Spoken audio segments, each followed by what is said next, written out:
Vous êtes dans notre entrepôt du 93 à Noisy-le-Sec et c'est un entrepôt logistique dans lequel on stocke des surplus de livres qu'on collecte auprès des Emmaüs, des ressourceries en Île-de-France et qu'on vend en ligne sur notre site.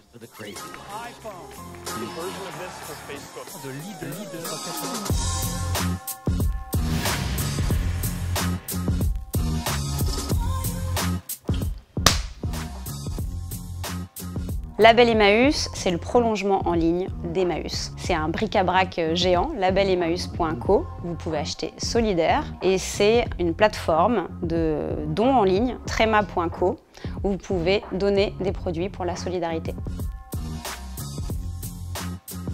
Le don, c'est vraiment le carburant social en fait, d'un mouvement comme Emmaüs qui a 70 ans. Il faut comprendre que c'est un mouvement qui est très peu subventionné, ni subvention publique, ni subvention privée, qui ne demande pas d'argent aux Français, mais qui en revanche a besoin de dons, d'objets, pour retaper, valoriser ces objets et les revendre dans les bric-à-brac en physique et en ligne. Et sans ça, c'est des milliers de personnes en insertion professionnelle chez nous qu'on ne pourra plus loger et faire travailler.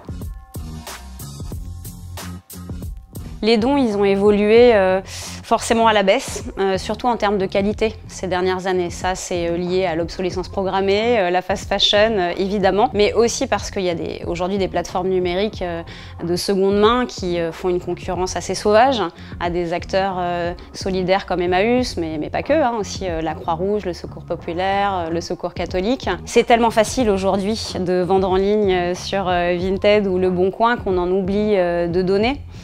Pourtant, sans don, aucune action sociale n'est possible derrière. Notre plus grosse galère, je pense que c'est aussi le meilleur jour qu'on ait vécu, c'est le jour d'ouverture du site. Et là, il y a les commandes qui tombent et en même temps des bugs de partout et les compagnons qui m'appelaient, mais toutes les 2 minutes, mon téléphone qui sonnait pour me dire qu'ils recevaient une commande et je crois qu'eux-mêmes, ils n'y croyaient pas que ça y est, c'était vrai, c'était concret, des clients étaient de l'autre côté. C'est le business plan.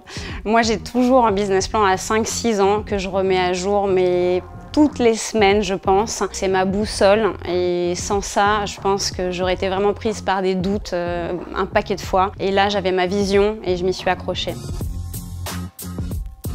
Moi, je pense que la personnalité qui m'a le plus inspirée, elle est plus de ce monde, mais c'est l'abbé Pierre. C'est sûr que la rencontre d'Emmaüs, c'est aussi la rencontre de cette personnalité hors norme. C'était un entrepreneur social avant l'heure. Il a inventé l'économie circulaire avant même que ce mot existe. Et je puise beaucoup d'inspiration dans son parcours. Le rêve de croissance le plus fou, c'est qu'on soit vraiment le site de référence de la seconde main solidaire, que toute personne qui veut mettre de l'engagement dans sa consommation cherche d'abord sur Label Emmaüs, et si elle ne trouve pas, elle va ailleurs.